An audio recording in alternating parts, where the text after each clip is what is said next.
Seja bem-vindo ao podcast do Inova Social. Eu sou Vitor Vasques e hoje nós vamos falar sobre consumo consciente, alimentação e desperdício. Para isso, conto com a presença de Lucas Infante, CEO e fundador da Food to Save.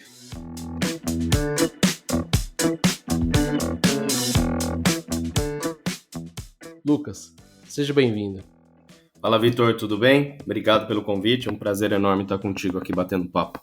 Lucas, para a gente começar, eu quero que você conte um pouquinho da sua experiência e a sua trajetória até aqui para o ouvinte. Mais para frente a gente vai entender como essa trajetória é importante no desenvolvimento da iniciativa que é a Food Save, que a gente vai aprofundar nesse podcast. Eu tenho uma trajetória mais empreendedora, né, Vitor? Já passei um pouco pelo meio corporativo e também por outros negócios, né? E eu sempre busquei nos negócios algo que realmente gerasse impacto, né? Independente, né, de que segmento estivesse ali atrelado, buscar gerar impacto, mas em pequena escala, né? Nunca consegui realmente em grande escala, sempre algo mais local, mas que não deixou de ser positivo, né? E aí, na última experiência minha, eu tive uma franquia de supermercado fora do Brasil, e aí foi onde eu realmente vivi na prática o que eu nunca tinha vivido, né? Primeiro trabalhar com alimentos, né? Que era o primeiro ponto, o cuidado com isso, né? Em todas as fases, e além disso, vivi o desperdício de alimentos, ou seja, ter um negócio no qual eu dependo da sazonalidade, que eu tenho imprevisibilidade do que vai ser o que a gente chama de excedente de produção, que é aquele produto bom que para ser consumido que acaba sendo descartado, né, de forma incorreta. E aí eu consegui olhar com esses olhos e falar, cara, não é possível, né, pô, tendo gestão, acompanhando, olhando, eu ainda sofro com isso. O que pode ser feito? E na ocasião, o fato de estar fora do Brasil, né, obviamente vivendo dois cenários distintos, né, em questão cultural, em questão educacional e uma série de outros fatores, né, eu comecei a vislumbrar, né, uma oportunidade de impactar milhões de brasileiros, de criar uma solução através da tecnologia, que eu acho que hoje a praticidade, né, e o facilitador é a tecnologia, né, de romper barreiras, romper fronteiras, né, através da tecnologia, de criar uma solução de impacto que conseguisse atuar no quadro da fome do Brasil e conseguisse atuar contra o desperdício de alimentos de uma forma muito simples. E aí nasceu a Food to Save, baseado um pouco dessa trajetória, mas principalmente dessa última empreitada e com esse sonho, né, de tirar algo do papel. Lucas, fome no Brasil, segundo os últimos dados, atinge mais de 33 milhões de brasileiros, né? Ao mesmo tempo, a gente também é o país que desperdiça 30% de toda a comida produzida. Isso coloca a gente no ranking dos 10 países que mais desperdiçam no mundo. Já que a gente está falando aqui tanto dessa dualidade, né, desse cenário que talvez eu brinco que se viesse um alienígena e fosse olhar esses dados, ele falaria, não faz o menor sentido. E a gente vai se aprofundar para falar um pouco mais sobre isso. Mas antes, eu quero que você conte o que é a Food to Save e como que ela está trabalhando para combater esse cenário de desperdício. A Food to Save, ela, Vitor, ela é um marketplace, né? Então hoje através de um aplicativo ou de uma versão web mobile do nosso website, nós conseguimos conectar estabelecimentos do ramo alimentício, ou seja, no varejo, na etapa final da cadeia produtiva do alimento, que possuem os excedentes de produção. O que são esses excedentes? Produtos próximos à data de validade, que não foram consumidos ali na estufa ao longo do dia, mas ainda estão aptos para consumo, ou produtos com pequenas imperfeições. Aquele bolo que saiu do forno e acabou tendo um machucadinho e vai ser rejeitado na gôndola, aquela fruta, aquela verdura imperfeita na gôndola, que ainda tem o mesmo valor nutritivo, mas acaba sendo descartada, infelizmente. Nós conectamos os estabelecimentos que possuem esses excedentes, que antes descartavam, infelizmente, esses alimentos, tá? A milhares de usuários para salvar esses alimentos, ou seja, com descontos de até 70%. Então, através da tecnologia, a gente trouxe algo que já ocorria no varejo, que eram aquelas sessões com descontos, né, e muitos ainda praticam, mas a gente conseguiu dar acesso e visibilidade a esse movimento que nós chamamos de contra o desperdício de alimentos através da tecnologia, ou seja, eu não impacto só aqueles clientes daquela determinada padaria, eu impacto milhares de consumidores da cidade no qual ele está inserido, que muitas vezes nem conhecem o local, que talvez nunca tivessem consumido aquele produto. E como que a gente fez isso, Vitor? Através de uma sacola surpresa. Então hoje o consumidor, né, o nosso food saver, que é como a gente chama o nosso usuário final, ele salva esse alimento sem saber exatamente o que é, sabendo somente se a sacola é doce, salgada ou mista.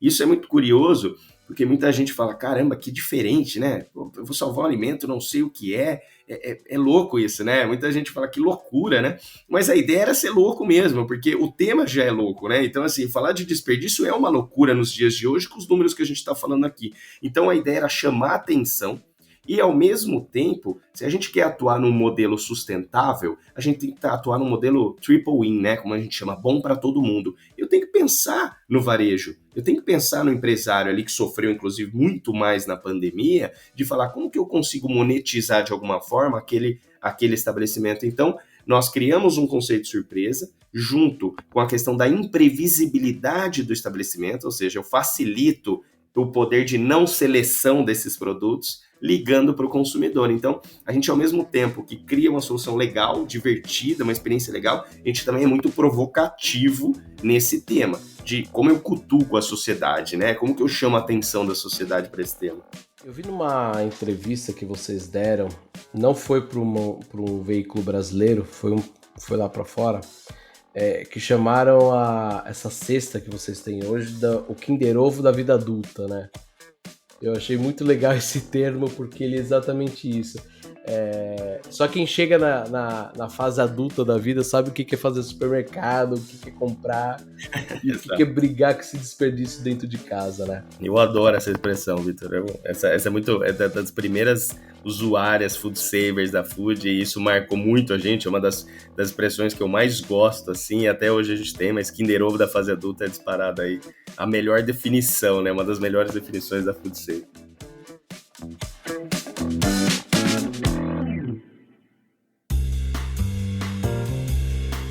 Vocês já salvaram mais de 150 toneladas de alimentos que seriam desperdiçados. Quando a gente coloca isso em uma escala, a gente vê que é um volume gigantesco. Mas vocês ainda estão no começo das atividades, eu tenho certeza disso, vocês ainda vão crescer muito. Mas quais são os grandes desafios para aumentar esse número? Por que é 150 e por que não é 300 já? Eu acredito que existe um cenário imensamente complexo no Brasil, não só de logística para fazer isso tudo, mas de cultura, tem a questão da parceria. Quais são esses desafios? Eu acho que a melhor definição para o empreendedor brasileiro é resiliência, né, Vitor? Eu acho que atuar num país como o Brasil, sabendo as dificuldades que nós temos, a melhor definição é resiliência, né? É aceitar o contexto, né? O que nós temos na realidade e como que a gente trata isso, né? Como que a gente supera e como que a gente não negligencia o que a gente tem no entorno e como que a gente pode realmente provocar algo positivo. Quando a gente fala de Brasil, a gente não fala, antes de eu entrar na questão cultural, a gente tem um ponto. A gente trabalha com alimento, né, num país de contrastes, que a gente está falando aqui, né? Ao mesmo tempo que eu tenho a questão da desigualdade social, muita fartura em muitos pratos e nada para comer em outros, né? A gente tem uma questão que muita gente também coloca, que é, poxa, por que não se doa esses alimentos, né? Por que a Food Save não é uma outra ONG, né? Já existem outros projetos, existem milhares de maravilhosos projetos que nós apoiamos, inclusive, porque faz parte da obrigação do nosso trabalho. Mas a grande deficiência hoje não é a falta de alimento no país, é a logística inadequada. Ou seja, a comida não chega da forma que deveria chegar, ela não é transportada da forma adequada, com cuidado e com respeito devido para que evitasse o desperdício. Olha o exemplo do CEAGESP, a gente não precisa ir muito longe, olha o CEAGESP em São Paulo.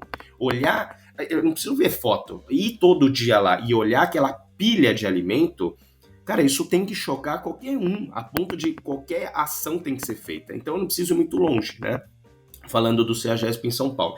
Então a gente tem uma questão da deficiência logística para dar acesso a esses alimentos. a gente tem uma questão da dificuldade cultural, né? E da educação da sociedade mesmo para esse tema. Então hoje a FutureSave, ela tem, quando ela cria o core business dela, né, o modelo de como viabilizar a venda desse excedente no varejo, eu tenho que estar preocupado em como eu educo as pessoas que fazem parte desse ecossistema para que faça sentido para a FutureSave, para a sociedade e para o planeta, né, para o impacto. Então hoje a gente tem um desafio muito maior cultural, Vitor. Então hoje a FutureSave, ela trabalha muito nas redes sociais, em toda a nossa comunicação, em ponto de contato com os usuários e estabelecimentos, é a reeducação, né, e educação, né, um pouco dos dois, né, da sociedade para um consumo consciente, para um consumo mais humanizado com os alimentos, mais responsável, como que eu reaproveito os alimentos, como que eu faço como eu armazeno melhor o alimento para que ele tenha um shelf life maior, como que eu faço as minhas compras, ou seja, são pequenos detalhes do dia a dia. Então, pô, porque são 150, na verdade são quase 200 já toneladas de alimentos. Pô, Lucas, por que não são 1.000 já, né? Se é um modelo disruptivo, o que acontece? Porque justamente a nossa maior preocupação é implementar algo que realmente gere o impacto que a gente tanto promove. O que eu quero dizer com isso? Eu não posso simplesmente abrir a plataforma, e isso existe essa possibilidade, e incluir ali 2.000 estabelecimentos, sem ter um devido cuidado de entendimento por parte do estabelecimento, sem a capacitação daquele estabelecimento para entender como que é a separação e a montagem daquela sacola, que ele tenha empatia de entender aquele produto que está sendo ofertado na sacola, você levaria para sua família? Você consumiria? Então, é um trabalho de formiguinha, né? Como a gente fala aqui, né? É um trabalho de formiguinha de educar, de trazer, de engajar. Porque a partir do momento que eu tenho promotores, que sejam eles, hoje a gente tem mais de 1.000 estabelecimentos cadastrados na plataforma, eles são promotores do modelo. E nós temos a tranquilidade de que essas pessoas, né, esses empresários, esses funcionários, estão fazendo o trabalho da forma correta. E aí gera uma corrente do bem, porque quem ele vai trazer e quem são as pessoas que vão entrar junto com esse movimento também serão desta linha. Então, não é simplesmente crescer. A FoodSave não nasceu pensando em ser unicórnio, ela não pensou em milhões de dólares, em valer $1 bilhão.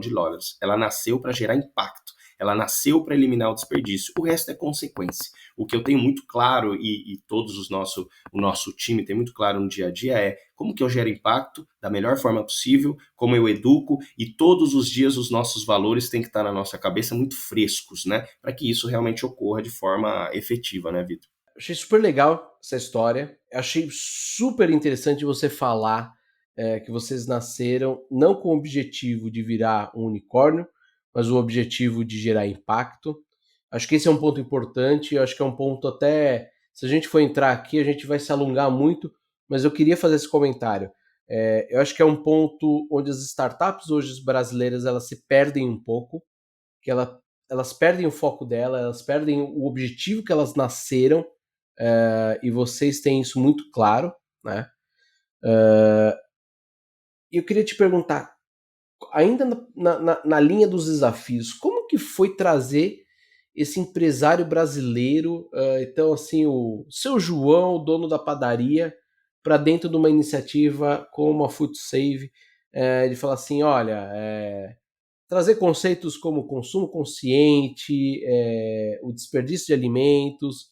Eu sei que no fim do dia, isso pesa para ele também, né? Principalmente se a gente está usando um exemplo aqui de uma padaria, se a padaria desperdiçar, ela está perdendo dinheiro. Mas a gente sabe que o empresário brasileiro ele tenta lá fazer os seus, vamos chamar aqui de cambalacho, né? Ele tenta colocar na promoção o bolo, ele tenta fazer por si só uma iniciativa. Como que foi esse desafio de trazer esse público? Então, é curioso isso, porque no início, né, e a gente tem um pouquinho mais de um ano, é uma startup muito jovem, né, esse trabalho ainda, essa dificuldade, ela ainda existe, obviamente, né, como eu disse, o ponto cultural é muito difícil, e é uma coisa legal porque a gente pode lidar com uma padaria que é familiar, que existe há 40 anos, e eu vou lidar talvez com um proprietário, uma padaria, um exemplo, ou um hortifruti, enfim, qualquer outro estabelecimento, que ele está lá há 30 anos, 40 anos, nunca olhou a questão da tecnologia é algo novo, né? A pandemia favoreceu muito isso, porque muitos locais se adequaram à questão da entrega, do delivery, de plataformas de entrega, então foi forçado a isso, né? A pandemia, não posso dizer que a pandemia trouxe coisa boa, porque a pandemia, infelizmente, não é nada positivo, mas nesse cenário, ela fez com que os empresários, né, e as empresas se adequassem sim ou sim, ou seja, ou eu me adequo ou não. Então isso favoreceu muito no mindset de tecnologia. Porém, a questão de como eu comunico isso para o Brasil, né, para o empresário no Brasil, infelizmente hoje, o que a pessoa vê primeiro no estabelecimento? Primeiro ela vê o valor monetário, né? Ela não tá, o sustentável, o impacto, ele vem depois na lista, tá lá atrás na lista. Então, claro que o nosso modelo ele já vem embutido, né? Então vem tudo ali junto, mas eu tenho que saber como que eu me comunico com cada um. No começo, nós não tínhamos nenhum aplicativo ainda, a gente começou via Instagram, né? Então a gente vendia via direct do Instagram para realmente fazer o MVP, né? Que é validar o nosso modelo de negócio.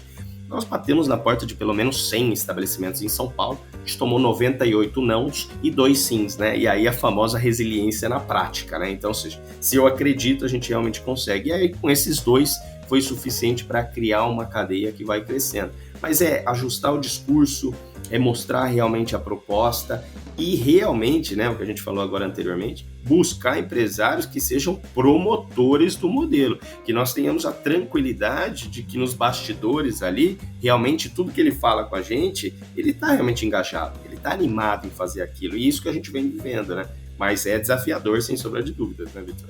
É ajustar o discurso e mostrar que realmente funciona.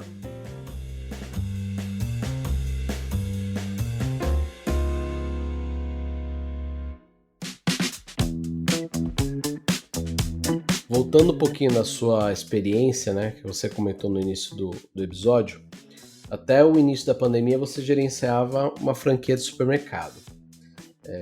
Na Espanha, não no Brasil. Exato. Quais as grandes diferenças entre Brasil e Europa quando o assunto é desperdício de alimentos? Primeiro ponto que me chamou muita atenção, quando eu fui para lá, morar lá com a minha família, foi uma coisa do nosso dia a dia, né, Vitor? É uma coisa que vem acontecendo, inclusive no Brasil tem mudado bastante isso, que é a questão da forma de comprar os alimentos e consumir os alimentos, né? Então, há poucos anos atrás, né, a gente comprava, enchia o carrinho, enchia a despensa lá, né, e comprava para o mês inteiro, ficava lá um monte de coisa e você nem lembrava o que estava lá. E uma das primeiras coisas que eu senti foi quando eu cheguei lá, e agora no Brasil, né, isso que eu estou fazendo esse link, agora no Brasil está muito grande isso de lojas de proximidade, né, para fomentar que as pessoas do próprio bairro vão a pé comprar e em várias vezes ao dia, né? E é a primeira coisa que eu senti lá. 5 anos atrás, cheguei lá, as pessoas não fazem compra. Hipermercado é afastado, pelo menos onde eu moro lá, mas as grandes cidades são mais afastados, né, dos centros urbanos, os hipermercados, e são pequenas lojas de conveniência, completas, bem completas no bairro, faz com que as pessoas vão até 2 ou 3 vezes no dia, dependendo, se a pessoa está de home office, por exemplo, comprar. Eu vou descer comprar meu almoço, eu vou descer comprar minha janta, ou eu vou comprar para 2, 3 dias, e não para o mês. Por quê? Porque aí não fica na geladeira esquecido, porque não fica aquele cacho de banana lá até apodrecer, porque você vai deixar lá uma semana, ou seja, ele compra o que ele realmente vai consumir. Então é muito pensado. Então esse mindset já foi a primeira coisa que eu já notei assim, que é fundamental. E aí, obviamente, que consequência disso é o cuidado da destinação correta, de logística reversa de embalagens, de lixo, da forma que é destinado o produto orgânico, né? Ou seja, tanto de pontos de coleta, quanto a forma que educa-se a sociedade para que isso ocorra. Né? Porque não é simplesmente você pôr ali um coletor ali de garrafas plásticas e uma de vidro e você não educar a sociedade porque tem ali, senão todo mundo vai jogar tudo que tem. Então é o cuidado que tem, né, com essa responsabilidade.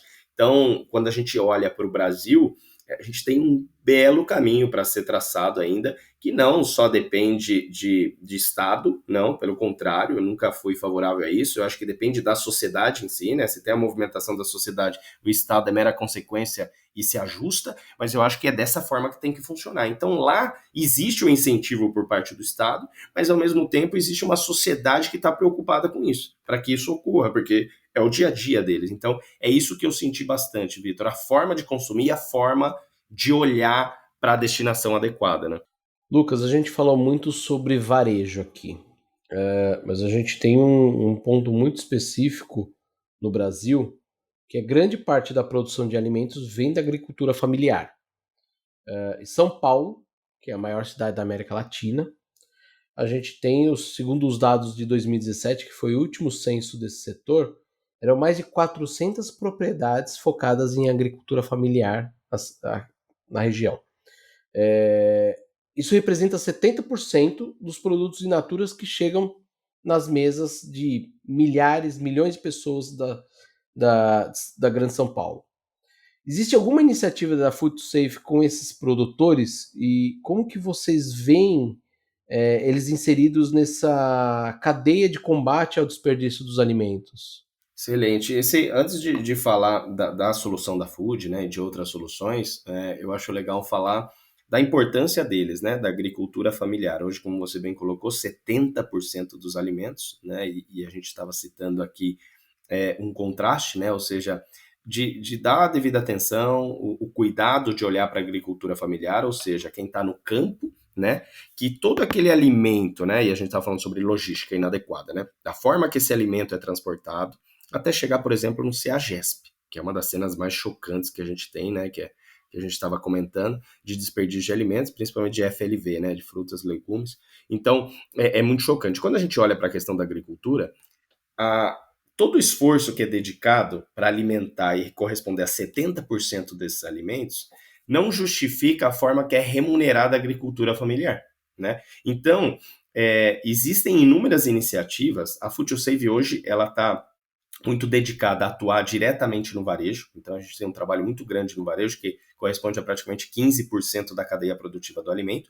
Porém, existem inúmeras outras alternativas, que inclusive eu admiro muito, que trabalham com a questão dos orgânicos, né, da cultura da agricultura familiar com orgânicos, que é dar acesso, né, à população a uma comida mais saudável. Então existem inúmeras startups admiráveis que fazem esse trabalho, inclusive outras, Vitor, que é muito legal, que é a questão das frutas e legumes imperfeitos, né? Isso é muito bacana, ou seja, o pequeno agricultor, ele sofre com a perda, né?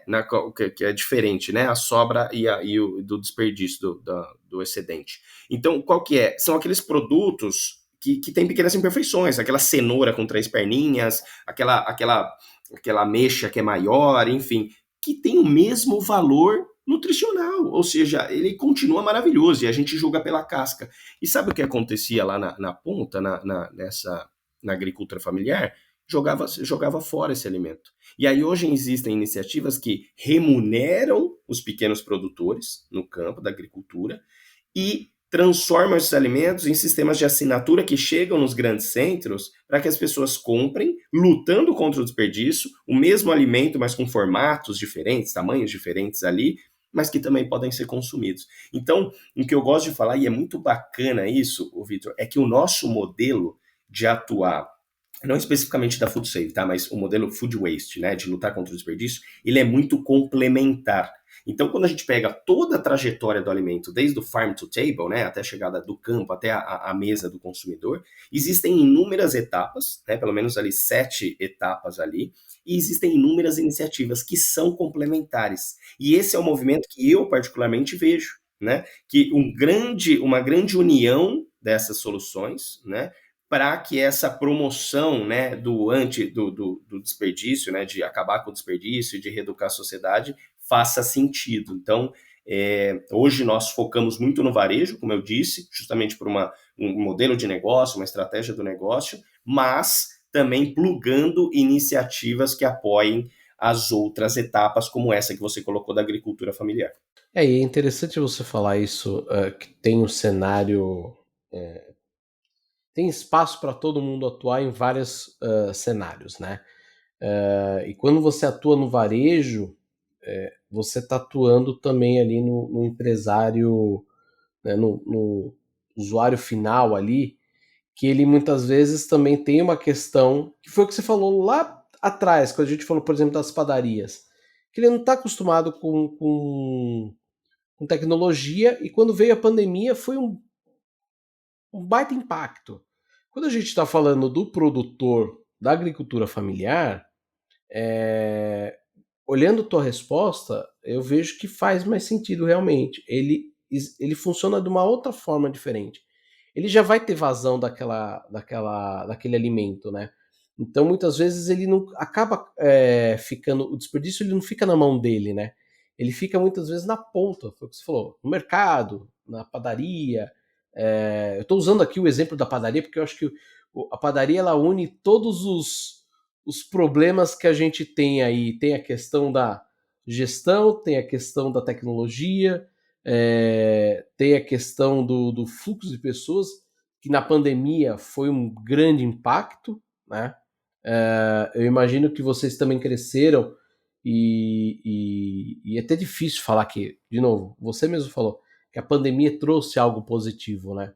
Mas eu acho que a pandemia também nos ensinou a se adaptar, uma coisa que o ser humano faz muito bem, ensinou a gente a se adaptar também no mundo dos negócios.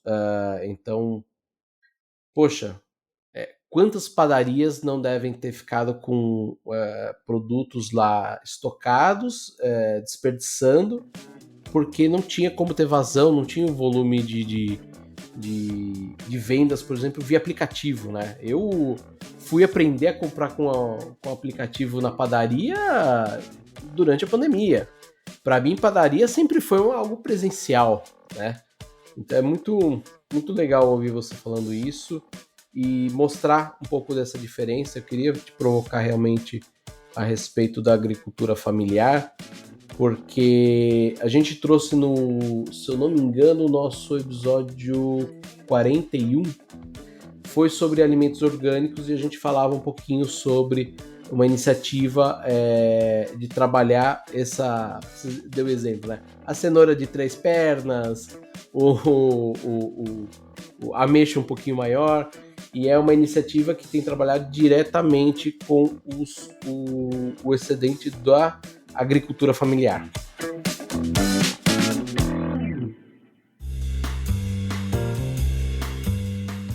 Lucas, fora tudo isso que a gente falou, todas essas deficiências, né, que a gente tem de gestão, de tecnologia, cultural, a gente também não pode esquecer que a gente tem regras a respeito, leis, né?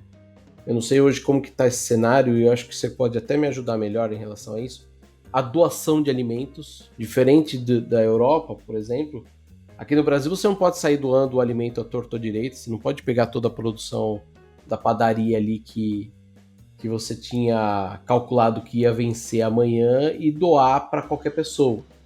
Porque se aquelas pessoas tiverem um problema alimentar causado pelo aquele alimento que você doou, você é responsável. Eu sei que tinha algumas discussões para rever essa lei aí, eu não sei como que está o cenário agora, mas a gente tem essa questão cultural também, né, que envolve um pouco da parte legislativa, né? E por último, a gente tem a questão ambiental. A gente sabe que os impactos ambientais eles estão, como diz o próprio nome, impactando diretamente na forma como a gente se alimenta hoje. E a tendência, infelizmente, é piorar. Então, como que você vê esse futuro da alimentação? Como que você vê essa questão, essa relação entre o país que tem 33 milhões de brasileiros passando, mais de 33 milhões de brasileiros passando fome, mas também que desperdiça 30% da produção?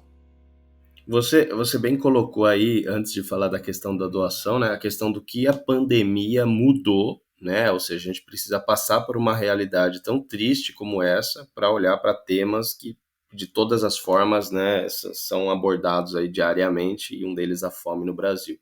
E aí, você colocou justamente, além da mudança, né, da mentalidade dos empresários, por exemplo, de se adequar, né, imediatamente ao cenário reverso que nós passamos, né, é a questão de adotar tecnologia, de olhar com outros olhos, entender que um ponto físico que existe há 50 anos, ele tem que se ajustar ao longo do tempo, né, e isso não quer dizer só implementar algo contra o desperdício, que é óbvio, mas sim implementação de um delivery, um sistema automatizado, um controle melhor de estoque dos alimentos e uma série de outras iniciativas. Então, forçou muito esse cenário, né? E a questão da doação também, ou seja, em 2020, no início da pandemia, se eu não me engano, 23 de junho de 2020, foi sancionada a Lei 14.016 pelo governo brasileiro, que permite a doação dos alimentos de estabelecimentos do ramo alimentício, que estejam, obviamente, aptos para consumo. Ou seja, precisamos de uma pandemia mundial em 2020 para sancionar uma lei que permitisse que estabelecimentos doassem alimentos bons para serem consumidos. Ou seja, todo o contexto nunca foi favorável, porque o empresário, o que ele não queria? Dor de cabeça, processos, né? E assumir a responsabilidade de doar esse alimento. Uhum. Então, esse cenário nunca foi favorável. Então, qual é a primeira resposta e o primeiro pensamento do empresário? Eu não quero dor de cabeça. Eu simplesmente vou colocar isso no meu preço, na minha margem, e vou considerar que eu tenho 3, 4, 5% de desperdício de alimentos ao longo do ano, mas aquilo já faz parte do meu preço. Ou seja, eu não tenho aquele viés de preocupação social e ambiental. Eu estava preocupado com o bolso, que é natural também do empresário, ele tem que olhar no mercado capitalista como o nosso, é natural essa mentalidade. Porém, que seja um capitalismo consciente, né? Que seja uma forma de monetizar e gerar impacto. Isso que é interessante. Então, essa lei, Vitor, ela favoreceu muito o nosso início também. Porque a partir do momento que, claro, que a gente tem um outro suporte nesse sentido, não é o divisor de águas, mas facilita muito, né? A mentalidade fica mais clara, falar, poxa, né? Então, se existe um movimento favorável para que possa ocorrer a doação, para que eu possa comercializar esse excedente, para que eu possa ver alguma nova alternativa que não fosse o descarte daquele alimento no lixo, poxa, vale a pena, né? Então, o que eu vejo, né? E falando um pouquinho do nosso segmento, que são as food techs, né? Então, desde food waste até as novas formas e novos alimentos, né? E várias outras iniciativas, o que eu vejo que está muito claro é que para os próximos, curto prazo, para os próximos 2, 3 anos, esse crescimento na preocupação com uma forma de alimentação mais saudável, com uma forma mais responsável de se alimentar, de novos alimentos, de novas tecnologias, vai promover e já vem promovendo uma educação da sociedade, né? Então, desde da carne vegana, por exemplo, até consumir produtos próximos ao vencimento da forma que a FoodSafe faz. Então, eu acredito que nesse curto prazo, Vitor, e é urgente, né? Essa necessidade, né? A gente está num estado de calamidade, né? De impacto no meio ambiente. Então, é necessário. Eu vejo muito claramente, e é o que a gente falou agora há pouco, desse mercado complementar e colaborativo que vai provocar a sociedade para isso. Ou seja, é um movimento em massa, desde grandes corporações, startups, sociedade, Estado, em um movimento, né, de conscientização, de educação e principalmente de fomentação dessas soluções, que eu acho que é o fundamental, né? E a gente falou lá no começo, a dificuldade de empreender no Brasil. A partir do momento que se olha com mais cuidado e que deixa, não atrapalha, deixa a gente trabalhar, né? Eu falo assim, né? Se só não atrapalha, deixa eu trabalhar, tá ok, né? Eu acho que já tá bom, já é bastante coisa no Brasil. Mas eu vejo dessa forma, Vitor. Lucas, a gente vai seguindo para o fim do nosso bate-papo, mas antes de encerrar, eu quero deixar uma pergunta para você e deixar aberto já para você convidar o ouvinte a conhecer a iniciativa, onde pode buscar vocês. Lembrando que todos os links estão na descrição desse podcast, então se tiver algum link que você queira dar também, a gente vai colocar aqui. Mas a minha última pergunta é: a Food to Save não nasceu para ser uma unicórnio. Você falou isso para mim agora há pouco. Quais são os próximos passos dela, então? Excelente, Vitor. Bom, primeiro, né, obrigado pelo convite. Eu acho que sempre é excelente ter um espaço para falar sobre o nosso propósito, sobre o impacto gerado e, de alguma forma, levar até o ouvinte, né, do Inova Social a nossa forma, né, de atuar e como que a gente consegue mudar esse planeta, né, com pequenos passos, né? Então, isso é super legal. Obrigado pelo espaço.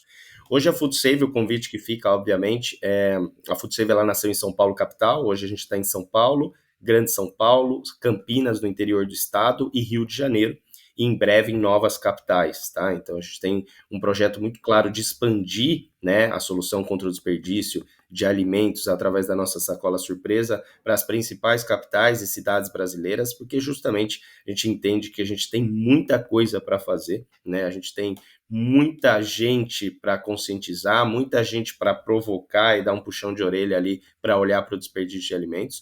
E a questão do unicórnio é realmente isso, né? A gente nasceu com impacto muito claro, eu acho que, claro, né, tá notório o nosso modelo de negócio, nós não somos uma ONG, apesar de apoiar inúmeros projetos, né? Mas da nossa forma, né, do capitalismo consciente, a gente consegue gerar esse impacto. Então, o próximo passo da FoodSave é implementar essa solução a nível Brasil. Nós temos um propósito uma visão muito clara de levar isso para o mercado na América Latina. Nossos países vizinhos vivem realidades muito semelhantes, infelizmente, alguns mais e outros menos, e a gente sabe que tem uma baita oportunidade de gerar esse impacto, né, nesse mercado tão promissor que é o mercado Latam.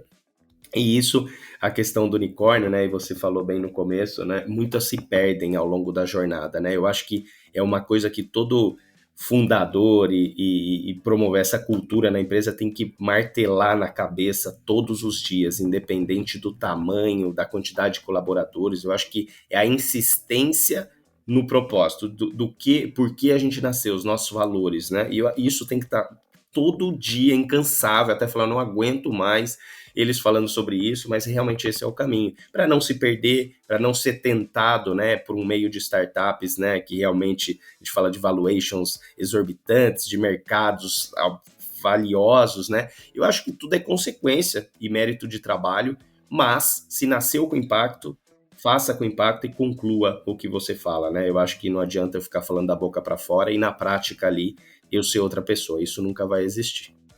Perfeito. Lucas, queria agradecer então mais uma vez sua presença, o bate-papo foi incrível. E o ouvinte, a gente se vê no próximo episódio. Até lá, tchau!